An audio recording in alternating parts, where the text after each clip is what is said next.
বন্ধুরা, আজ আপনাদের একটা গল্প শোনাব। আমার অত্যন্ত প্রিয় গল্পকার সৌরভ মুখোপাধ্যায়ের লেখা মেরুদণ্ডী। মেরুদণ্ডী গল্পটা 2004 সালে দেশ পত্রিকায় প্রথম প্রকাশিত হয়েছিল। এই মেরুদণ্ডী গল্পটাই আজকে আপনাদের শোনাবো বলে বেছে নিয়েছি। তাহলে শুরু করা যাক।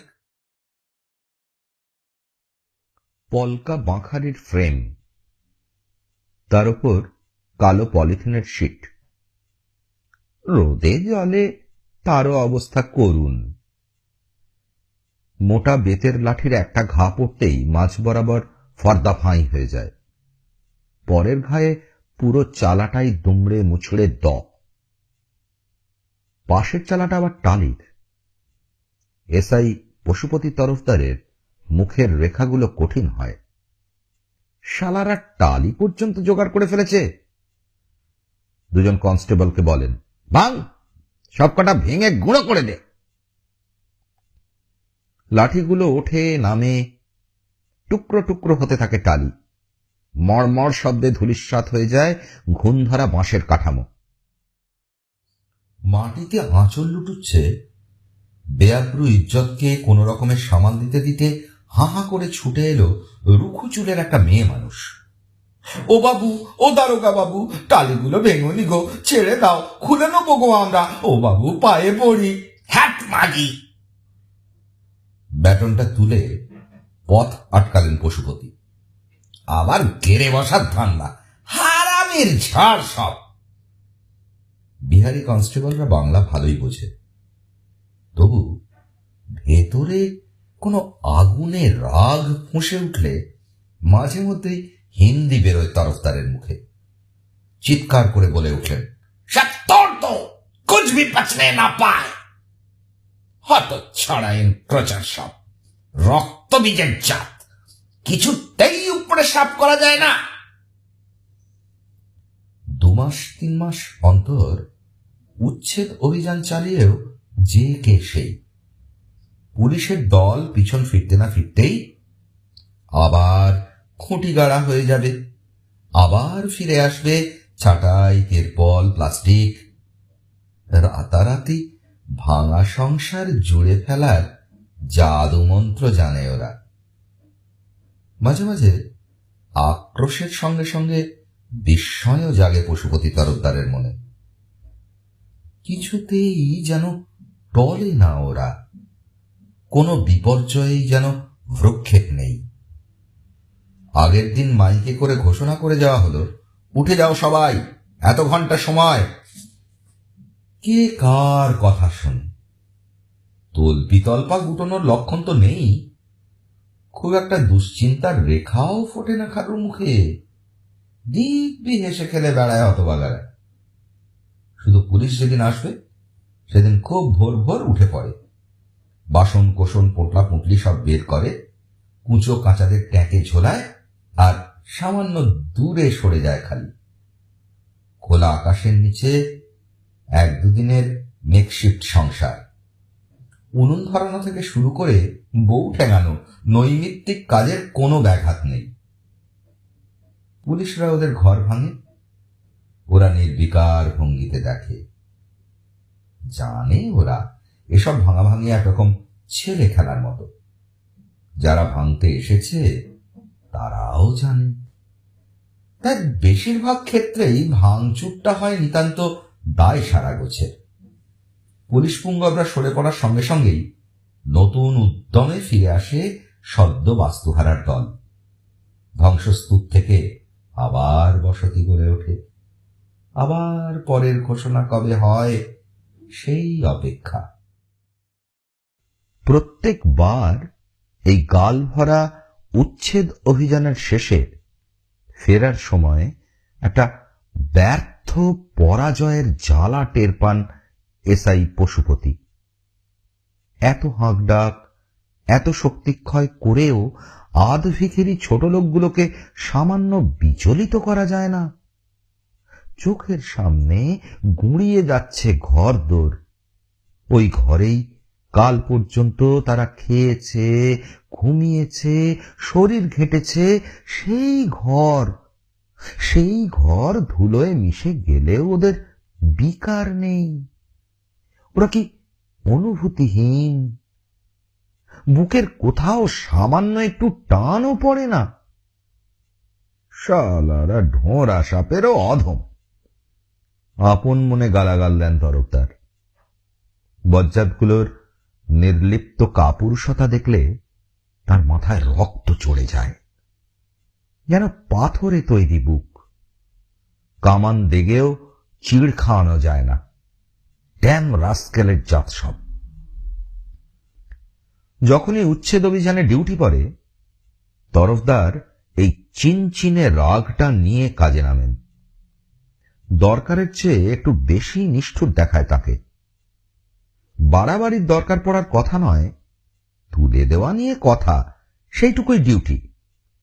তরফদার কিন্তু এত অল্পে সন্তুষ্ট নন। তিনি কনস্টেবল হোমগার্ডদের হুকুম দিয়ে চলেন, আউট তোড়ো, একদম সাফ করে দাও, কিছু যেন আস্ত না থাকে। জবরদখলের মজা টের পাকবে জম্মার দল।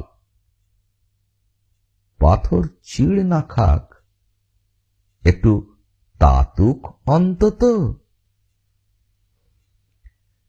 রেল লাইনের ধারে উচ্ছেদ অভিযান শেষ হলো বিকেল বেলায়। থানাতে রিপোর্ট করে ধরাচূড়া ছেড়ে স্নান করলেন পশুপতি। রাজ্যের ধুলোময়লা চট হয়ে বসেছে গায়ে মাথায়। হাড় হাওয়াতেগুলো একেবারে নরক করে রেখেছিল জায়গাটা। সাবানের ফেনায় শরীরের ক্লেদ দূর হয়, মনটাও সামান্য ফুরফুরে। বাড়িমুখো রওনা হওয়ার আগে পশুপতি একটা ফোন করলেন বিল্ডিং কন্ট্রাক্টর রজত সামন্তকে। দোতলার ঘর দুটো সদ্য প্লাস্টার করিয়েছেন, মেঝের টাইলসগুলো বসাতে বাকি। রজত সামন্ত বলছে লোকাল ডিলারের কাছ থেকেই টাইলস নেবে। পশুপতির সেটা পছন্দ নয়। তাদের রামরাজাতলা জায়গাটা মোটামুটি উন্নতই বলা চলে, ক্রমশ আরো বর্ধিষ্ণু হয়ে উঠছে। নানা রকমের উন্নয়ন প্রকল্পের কথা মাঝে মধ্যেই বাতাসে ভাসে। সেসব হলে নাকি কলকাতার মতোই হয়ে যাবে। তবু এখনো লোকাল বাজারের ওপর খুব একটা ভরসা হয় না পশুপতির। গঙ্গা পেরিয়ে তাকে তো যেতেই হচ্ছে কাজে, তাহলে আর খোদ জায়গা থেকে মাল নিতে অসুবিধে কোথায়? দরকার পড়ে তিনি নিজে কিনে আনবেন এক নম্বর জিনিস। রজত সামন্তকে ফোনে সেই কথাই বললেন তরফদার। প্রস্তাবটা অপছন্দ বলেই কিনা কে জানে, রজতের গলাটা নিরুৎসাহ শোনাল। যেন একটু এড়িয়েই গেল টাইলস কেনার কথাটা। বলল, ঠিক আছে, তাড়াহুড়োর তো কিছু নেই, 2-4 দিন যাক, তারপরে ডিসিশন নেবেন না হয়। একটু খটকাই লাগলো পশুপতির। ছোকরার কি আঁতে লাগলো? রাগ করল নাকি? সামান্য সংশয় নিয়েই ফোনটা নামালেন তিনি। বাড়ি ফিরতে ফিরতে সন্ধে। বাসস্টপ থেকে বেশি দূর নয়। হাঁটতে হাঁটতে দক্ষিণের হাওয়াটা গায়ে লাগাতে মন্দ লাগে না। এখনো কিছু ফাঁকা জমি রয়ে গেছে এখানে ওখানে, কিছু নাছোড় বান্দা সবুজ। তবে থাকবে না, যে রেটে খাঁচা বাড়ি উঠছে আর নিত্য নতুন দোকানপাট ঝলমলাচ্ছে, রামরাজাতলাও পুরোদস্তুর শহর হয়ে উঠবে দুদিনেই। ইতিমধ্যেই হু হু করে বাড়ছে জমির দাম, কালোবাজারিও চলছে রমরমিয়ে। পশুপতির বাবা যখন এই প্লটটুকু কিনে একতলা দাঁড় করিয়েছিলেন, তখনও স্কোয়ার ফুটের হিসেব মধ্যবিত্তের নাগালেই ছিল। এত তাড়াতাড়ি জায়গাটার ভোল পাল্টে যাবে ভাবাই যায়নি তখন। ঠিক বাড়ির সামনে আসতেই লোডশেডিং। উপনগর মহানগর যাই হতে চলুক, বিদ্যুতের হালচাল এখনো সেই গাঁইয়াই রয়ে গেছে। কখন যাবে আর কখন আসবে কেউ জানে না। কলিং বেল বোবা, তাই একটু জোরে কড়া নাড়লেন পশুপতি। বেশ খানিকটা দেরি হলো। বাতি জেলে দরজা খুলে দিল মেজো মেয়ে সঙ্গীতা। তোদের মা কোথায় রে? চা বসিয়েছে। পোশাক বদলে ফ্রেশ হয়ে বারান্দায় বসেন পশুপতি। রাস্তার ধারেই পূবমুখ বারান্দাটা তার ভারী পছন্দের। মাঝে মধ্যে এখানে ইজি চেয়ারে ঘুমিয়ে পড়েন তিনি। আজও বসার অল্পক্ষণের মধ্যেই মিঠে হাওয়ায় একটু ঝিম এসেছে। স্ত্রী অলকার গলা শুনতে পান। একটা রেজিস্ট্রি খাম এসেছে আজ দুপুরে। রেজিস্ট্রি চিঠি? সামান্য অবাক পশুপতি। পিঠটাকে চেয়ারের আরাম থেকে সোজা করেন। বারান্দাটা অন্ধকার। ঘরের ভেতর থেকে বাতির আলো এসে মৃদু আভা তৈরি হয়েছে। সরকারি দপ্তরের ছাপ দেখে অস্পষ্ট আলোতেই চিঠিটা পড়ার চেষ্টা করলেন পশুপতি। অর্ধেকটা পড়ে ফেলার পর মাথার মধ্যে চিড়িক দিয়ে ওঠে। ছিলাছাড়া ধনুকের মতন শটান দাঁড়িয়ে পড়েন। তারপর চিৎকার করে ওঠেন, আলোটা, আলোটা দেখি, শিগগির আলোটা! ছেলেমেয়েরা ছুটে আসে। এক হাতে শিখাটা আড়াল করে যথাসম্ভব দ্রুত পায়ে মোমবাতিটা নিয়ে আসেন অলকা। চিঠির ওপর ঝুঁকে পড়েন পশুপতি। চোখ দুটো বিস্ফারিত, হাপড়ের মতো ওঠানামা করছে বুক। এ কি সর্বনাশ হলো! আর্তনাদটা কান্নার মতো শোনায়। কি হয়েছে? সকলেই যেন কুঁকিয়ে ওঠে। দিশাহারার মতো ফেলিয়ে চান তরফদার। আর একবার পড়ার চেষ্টা করেন, তারপর বিড়বিড় করে বলেন, না না, কিছুতেই না, কিছুতেই না। চিঠিটা মুঠোর মধ্যে দুমড়ে ফেলে পিষতে থাকেন প্রবল আক্রোশে। কি হয়েছে বলবে তো? ভয়ার্ত গলায় চেঁচিয়ে ওঠেন স্ত্রী। হয়েছে আমার পিণ্ডি! বলতে বলতে এক ঝটকায় লাফিয়ে উঠে একটা ফোন নম্বর ডায়াল করতে থাকেন পশুপতি। ছেলেমেয়েরা বিহল হয়ে তাকিয়ে থাকে। হ্যালো, রজত বলছো? আমি তরফদার। এইমাত্র একটা চিঠি পেলাম। কিছু বুঝতে পারছি না। মেট্রো রেলের সম্প্রসারণ হবে, আমাদের বাড়ি ছেড়ে দিতে হবে লিখেছে। এসব কি ব্যাপার তুমি জানো তো? রজত শুকনো গলায় জবাব দেয়, হ্যাঁ, আমাদের কাছে ভেতর থেকে খবর এসেছে কদিন আগে। ওই জন্যই তো তখন বললাম আপনাকে, টাইলসের জন্য তাড়াহুড়ো করবেন না। কিন্তু এ কি ব্যাপার? আমরা এখন কি করব? কোথায় যাব? অসহায় তরফদারের গলা বুঁজে আসে। কিছু করার নেই। সরকার অধিগ্রহণ করলে আর কি করবেন? কম্পেনসেশন কিছু দেবে, অন্য জায়গায় আবার নতুন করে। কথাটা শেষ করে না রজত। কম্পেনসেশন! ভাঙা গলায় চিৎকার করে উঠতে চান পশুপতি। আমার এই জমি, এই স্ট্যান্ডার্ডের বাড়ি, কতটুকু কম্পেনসেট করবে ওরা?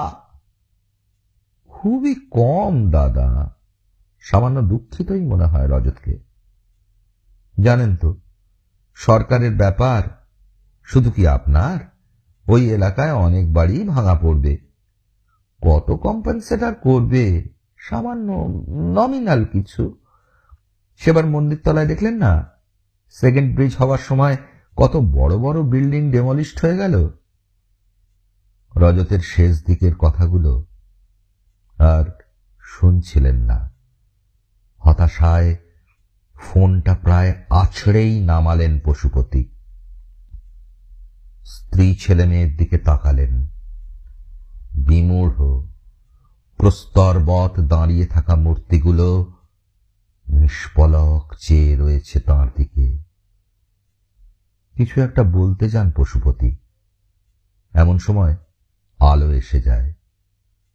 উজ্জ্বল সাদা আলোয় মুখগুলো রক্তশূন্য দেখাচ্ছিল।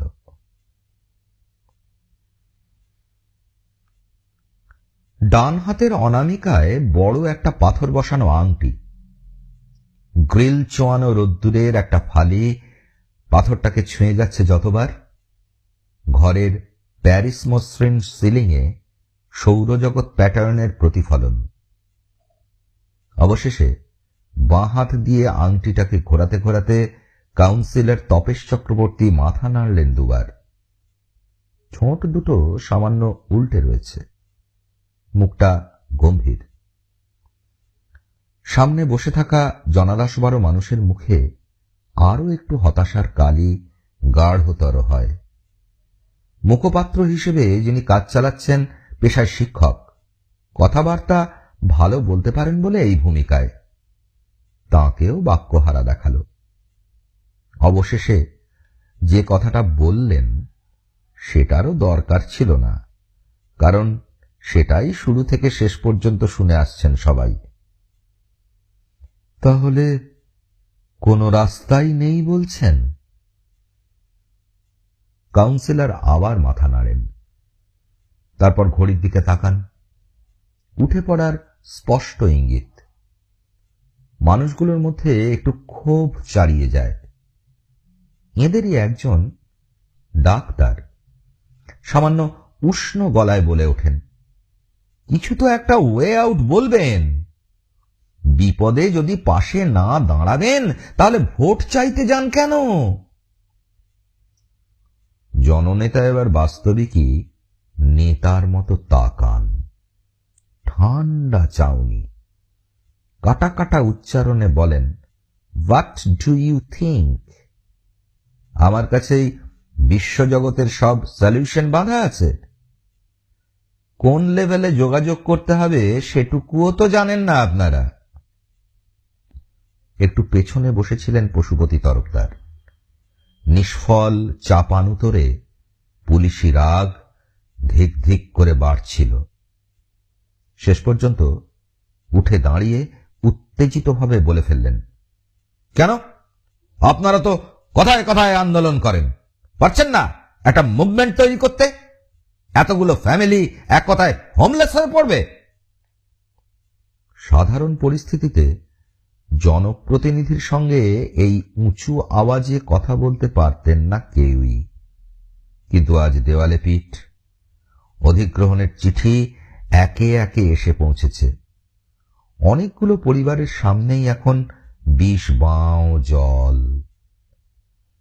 নাওয়া খাওয়া ভুলে দৌড়দৌড়ি করছে সবাই। একের পর এক মিটিং বসছে, আজ এর বাড়িতে তো কাল ওর বাড়িতে। ঠিক হয়েছে একা একা কিছু করে লাভ নেই, সবাই মিলে মুভ করা প্রয়োজন।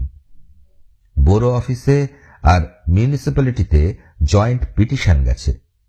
প্রত্যেক জায়গাতেই হয়রানির চূড়ান্ত। শেষ পর্যন্ত কাউন্সিলরের কাছে ধর্ণা দিতে এসেছেন দল বেঁধে, কিন্তু সেখানেও এই অবস্থা। পশুপতির কথা শুনে নেতা উঠে দাঁড়ালেন। বেশ, তাহলে যান, আন্দোলনটা আপনারাই করুন। এই তো কদিনের ভেতরেই সার্ভে পার্টি আসবে, যান না, রেজিস্ট করুন দেখি। অপমানের ঝাঁঝ আর আশাভঙ্গের যন্ত্রণা নিয়ে বেরিয়ে আসেন একদল চিন্তাক্লিষ্ট মানুষ। হবে না, কোনো দিকেই কিছু আশা দেখা যাচ্ছে না।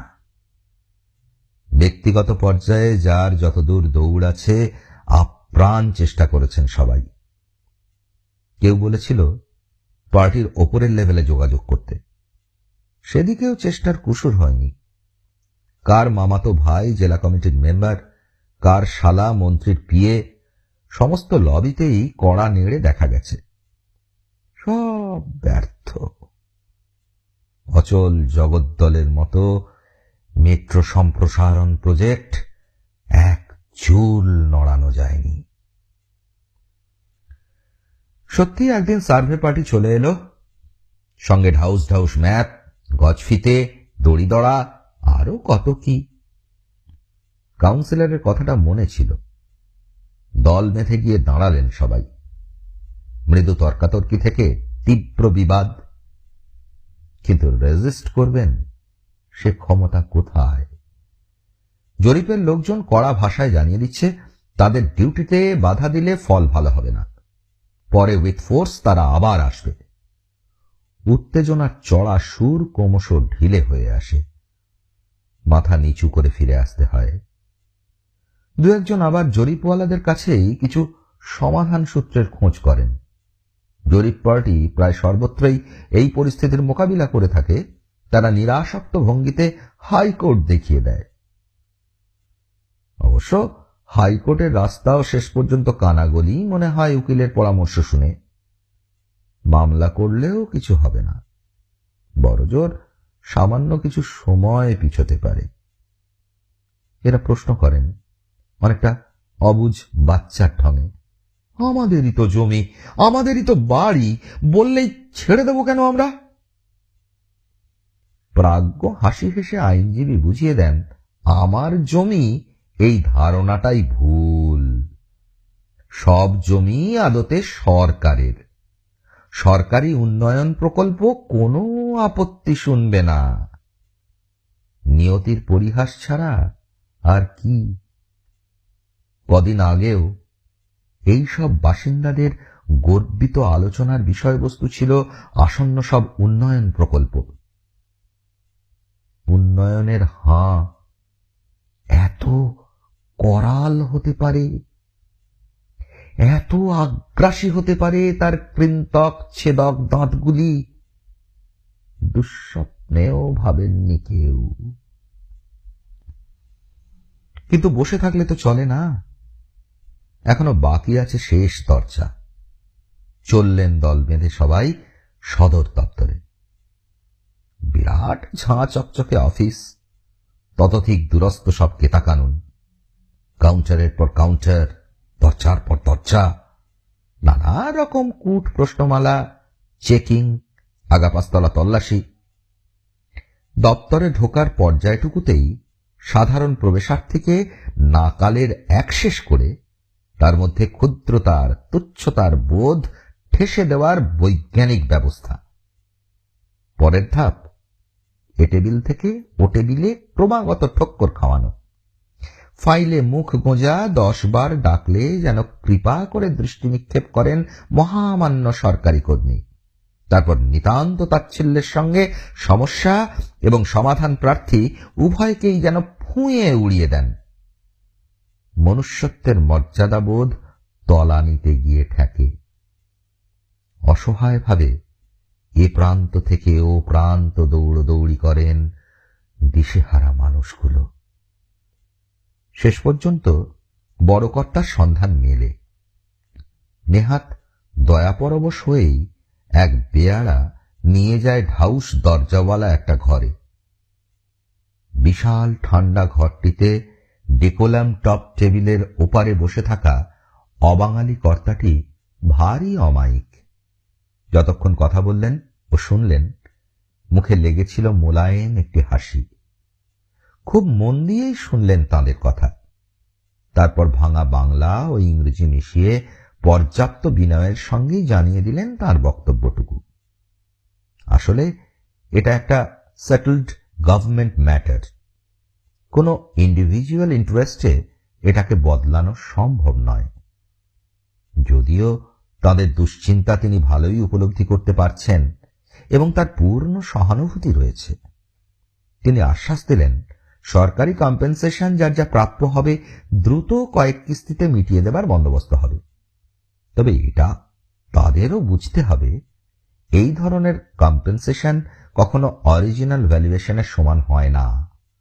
সুতরাং সরকারের নির্ধারিত অঙ্কেই বিশ্বাস রাখতে হবে এবং মেনে নিতে হবে। Rather try to start substitute arrangements. এই উপদেশ দিয়ে বিভাগের প্রধান মানুষটি যখন উঠে দাঁড়িয়ে হাত জোড় করলেন, তখনও পেটেন্ট হাসিটি অমলিন। গলা ধাক্কা যে এত মিঠে করে দেওয়া যেতে পারে, এই শিক্ষাটুকু লাভ করে পথে নেমে এলেন নির্বাক মানুষগুলো। ভেতরের জমাট অসহায় রাগটা রাত্রে ফুটে বেরোল। উপলক্ষ সামান্যই। দুধটা ঠান্ডা কেন? অনিবার্যভাবে একটু বেশি ঝাঁঝ চলে এলো প্রশ্নের মধ্যে। সামান্য কথা কাটাকাটির পরই দুধের বাটিটা উল্টে দিলেন পশুপতি। অলকা দাঁড়িয়ে দেখলেন কিছুক্ষণ, তারপর নিঃশব্দে মুছে নিলেন গড়িয়ে গড়িয়ে যাওয়া দুধটুকু। ঘর থেকে বেরিয়ে যাওয়ার সময় বললেন, কাছারিতে হেরে এসে বাড়িতে দাপট। বীরত্বটা আসল জায়গায় দেখাও না, যারা সব কেড়ে নিতে আসছে। পশুপতি চুপ করে বসে থাকেন। শুনতে পান অলকার গলা বাষ্পে ছেয়ে আসছে, মৃদু ফোঁপানির শব্দ। হবে না, হবে না, অভিশাপ লাগবে না। কত গরিব লোকের ঘর বাড়ি ভেঙে দেওয়া, উচ্ছেদ করা পাপ হয় না? পাপ সব সব অভিশাপ ফলে যাচ্ছে আজ। স্তব্ধ হয়ে শোনেন পশুপতি। ভরুটা কুঁচকে ওঠে, ফের সোজা হয়। অনেক রাতে বিছানা থেকে উঠে সন্তর্পণে জানলায় দাঁড়ান পশুপতি। ফ্যাটফ্যাটে চাঁদটা মাঝ আকাশে, জ্যোৎস্নায় মাখামাখি হয়ে আছে চারদিক। অলকার কথাগুলো মাথার মধ্যে ঘুরপাক খায়। হাস্যকর কুসংস্কার। পুলিশের চাকরি করতে গেলে অভিশাপের ভয় করলে চলে? এটা তার ডিউটি, কর্তব্যে পাপ হবে কেন? শত শত লোক পুলিশে আছে, উচ্ছেদ অভিযানে নামছে, সকলেরই কি অভিশাপ লাগছে? তাও তো তিনি নিজে তেমন হাত লাগাননি, কনস্টেবল বা হোমগার্ডদের অর্ডার দিয়েছেন শুধু। ভাবতে ভাবতে হাতের মুঠো জমাট হয়, কঠিন হয় মুখের পেশি। অভিশাপ? সাল্লা, কাদের অভিশাপ? ওই বেজম্মা ছোট লোকগুলোর, যাদের ঢোঁড়া সাপ বা শামুক ছাড়া অন্য কিছু ভাবতেই পারেন না পশুপতি, তারা দেবে অভিশাপ? জানলার গরাদ 10 আঙুলে চেপে ধরেন তরফদার। দাঁতের দাঁত পিষে উদ্গত ক্রোধকে শান্ত করেন। ডিউটি চার্ট দেখে এসেছেন পশুপতি। কাল কোথায় ডিউটি পড়েছে অলকাকে জানানো চলবে না। খালের জলটা একেবারে ঘোর কালো। মাঝে মাঝে ভেতর থেকে ভুরভুর করে বুদবুদ উঠে আসে, আর দুর্গন্ধও সেই রকম। নাড়া খেলে আরো যেন পাক মেরে ওঠে। ছলাৎ করে একটা শব্দ, জল লাফিয়ে ছিটকে ওঠে খানিকটা, আর বদবু গুলিয়ে ওঠে খালপাড়ের হাওয়াতে। ভাঙা একটা উনুন তুলে নিয়ে ছুঁড়ে জলের ঠিক মধ্যিখানে ফেলে দিয়েছেন এসআই তরফদার। आप क्यों तकलीफ उठा रहे हैं স্যার? ছুটে এলো কনস্টেবল হরিশঙ্কর ঝা। পশুপতির আচরণ স্বাভাবিকতার সীমা ছাড়িয়ে যাচ্ছে দেখে সে অনুরোধ করল ব্যাপারটা তাদের হাতেই ছেড়ে দিতে। একটা বাঁশের খুঁটিতে সবলে হ্যাঁচকা টান মেরে মাটিতে শুইয়ে ফেলে যেন এক অন্ধ আক্রোশে সেটাকে বুটের তলায় পিষছিলেন পশুপতি। হরিশঙ্করের কথা তার কানেই গেল না। বাঁশের টুকরোটাকে সম্পূর্ণ ছিন্ন ভিন্ন করে লাঠির ঘায়ে একটা ছেঁড়া তেরপলের ছাউনিকে তিনি মাটিতে শুইয়ে দেন। তারপর তেরপলটার একটা ছেঁদায় হাত ঢুকিয়ে নির্মম ভাবে ফালা ফালা করে ফেলেন। উলিঝুলি পোশাক পরা অর্ধভুক্ত মানুষগুলো দূর থেকে জুলজুল করে তাকিয়ে দেখছিল। অন্যদিনে এতক্ষণে ওই খালপাড়ে তাদের চুলো ধরানোর সময় হয়ে যায়। বাচ্চাদের হুটোপাটি, উকুন বাছাবাছি, ভিজে কাঁথাকানিকে রোদ খাওয়ানো, অনেক সময় ধারাবাহিক ঝগড়াঝাঁটি, নিত্যকার স্বাভাবিক জীবনযাপন গতকাল পর্যন্ত একই রকম ছিল। আজ অন্য ছবি। ভোর থাকতেই ঝুপড়িগুলো ফাঁকা করে বেরিয়ে এসেছে ওরা। সরিয়ে এনেছে যৎসামান্য সম্বল, 2-4টি বাসন কোসন, মোটলা পুঁটলি, বাক্স প্যাঁটরা, কিছু নিতান্ত ভাঙাচোরা মালপত্তর রেখে আসাই রেওয়াজ। সেগুলোর ওপর দিয়েই উচ্ছেদ উচ্ছেদ খেলা চলে। এখন শুধু অপেক্ষা কখন উর্দিওয়ালারা সরে যায়, তারপর ভাঙা ঘরের টুকরো টাকরা গুনে বেছে কুড়িয়ে বাড়িয়ে নেওয়া, আবার জোড়াতালি।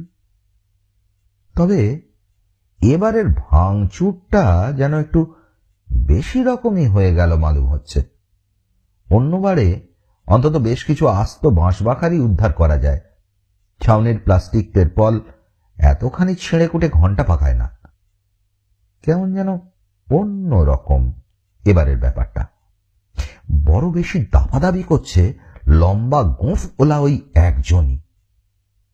যেন সব গুঁড়ো করে ধুলো বানিয়ে ফেলতে পারলে তবেই ওর হাড় জুড়োবে।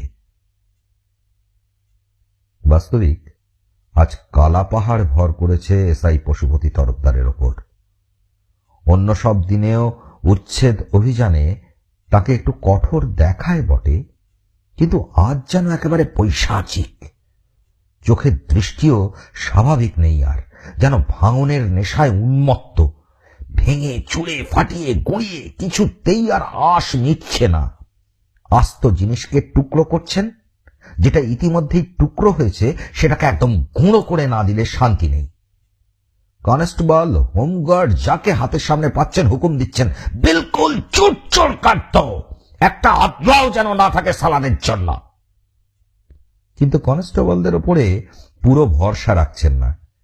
ধ্বংসের উৎসাহে বারবার নিজেই নেমে পড়ছেন। অদৃশ্য কোনো প্রতিপক্ষের সঙ্গে যেন আজ যুদ্ধ লেগেছে তরফদারের। বিড়বিড় করে নিজের মনেই বলছেন, দেখ দেখ ঢেমনার দল, এই দেখ।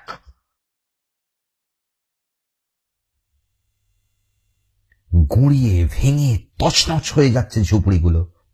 দূর থেকে বাস্তুহারার দল শুধু চেয়ে থাকে, আর ক্রমশ ওদের শ্বাসগুলো দীর্ঘতর হয়। তাণ্ডব চলছে যেন খাল পাড়ে। বুড়ো নিম গাছটার ডালে রাজ্যের কাক জড়ো হয়ে তারস্বরে বুঝি প্রতিবাদী জানাতে চাইছে। ঘেও কুকুরগুলো পর্যন্ত গড়গড়িয়ে উঠছে থেকে থেকে। মানুষগুলো চুপ। বড় বেশি ক্ষতি হয়ে গেল। খুব সহজে আর জোড়াতালি দেওয়া যাবে না এবার। পশুপতির ব্যাপারটা একটু অদ্ভুত লেগেছে দু একজন সহকর্মীর চোখেও। এগিয়ে এসে তারা মৃদু উপদেশ দেন, তরফদার, এত এক্সাইটেড হয়ে যেও না, বাড়াবাড়ির দরকার নেই। একটা ক্ল্যাশ তৈরি হয়ে গেলে তখন মুশকিল হবে। ক্ল্যাশ? ব্যঙ্গের হাসি হেসে পশুপতি তাকান। চোখের জিঘাংসা নেভেনি। দাঁতে দাঁত ঘষে বলছেন, ছাড়ো তো, বাস্টার্ডগুলোর মজার জোর কত জানা আছে আমার। আবার দ্বিগুণ উদ্যমে শুরু হয়ে যায় পশুপতির তাণ্ডব। একটা আধবুড়ো লোক চুপি সারে তার ভাঙা চুপড়ির ভেতর থেকে হাত কয়েক লম্বা একটা নাইলন দড়ি নিয়ে ছুটে পালানোর চেষ্টা করছিল। পশুপতি তাকে ধরে ফেলে ঠাস করে একটা চড় মারলেন। দড়িটা কেড়ে নিয়ে পাকিয়ে ছুঁড়ে ফেললেন খালের জলে। উদলা গায়ে একটা বাচ্চা বোধহয় তার ফেলে আসা কোনো খেলনার খোঁজেই এগিয়ে আসতে যাচ্ছিল। পশুপতি তার নড়া ধরে এক ধাক্কা দিতেই সে 3 হাত দূরে ছিটকে পড়ে। বাস্তুহারাদের জটলাতে কতগুলো মূর্তি সামান্য নড়ে ওঠে। একটা মৃদু গুঞ্জন শোনা যায়। তীব্র ক্রোধ আর ঘৃণায় মুখখানা বিকৃত করেন পশুপতি। তারপর নিজের মনেই বলেন, শালা শালা কেন জাত। আচমকাই জটলার মধ্যে একটা মূর্তি বিদ্যুৎ চমকের মতো শটান উঠে দাঁড়ায়। নির্ভুল সরল রেখা বরাবর বাতাস কেটে একটা আদলা ইট তরফদারের কপালের বাঁ দিকটায় আছড়ে পড়ে। কয়েক মুহূর্ত চোখে অন্ধকার নেমে আসে। সেকেন্ডের ভগ্নাংশের মধ্যে রক্তে মাখামাখি সারা মুখ। নাকের পাশ দিয়ে রক্তের ধারা ঠোঁট চিবুক ভাসিয়ে সাদা উর্দিতে গড়িয়ে নামতে থাকে। ময়লা স্যান্ডো গেঞ্জি পরা পাকানো চেহারার কালো ছেলেটা তখনও ভিড়ের মধ্যে সিধে টান টান হয়ে দাঁড়িয়ে। কৃতকর্মের জন্য কোনো ভয় ডর নেই। চোখের ফুলকি তখনও ধিক ধিক করছে। বিহল্লতা কাটিয়ে উঠে কনস্টেবলরা রে রে করে ওঠে, অপরাধীকে পাকড়াও করতে ছুটে যেতে চায়।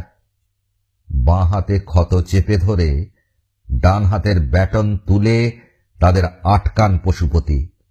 রুক্ষ গলায় বলেন, এক পাও নড়বে না কেউ। কনস্টেবলরা বেহদ্দ অবাক। হোমগার্ড সুশান্ত মণ্ডল বলে ওঠে, মারলো যে। মারবে না? এবার রীতিমতো খিঁচিয়ে ওঠেন এসআই তরফদার। একদলা রক্তমাখা থুতু ছিটিয়ে দেন মাটিতে, তারপর সেই দিকে তাকিয়েই বিড়বিড় করেন, সবাই কি শালা কেন্ন হবে, কেন্ন?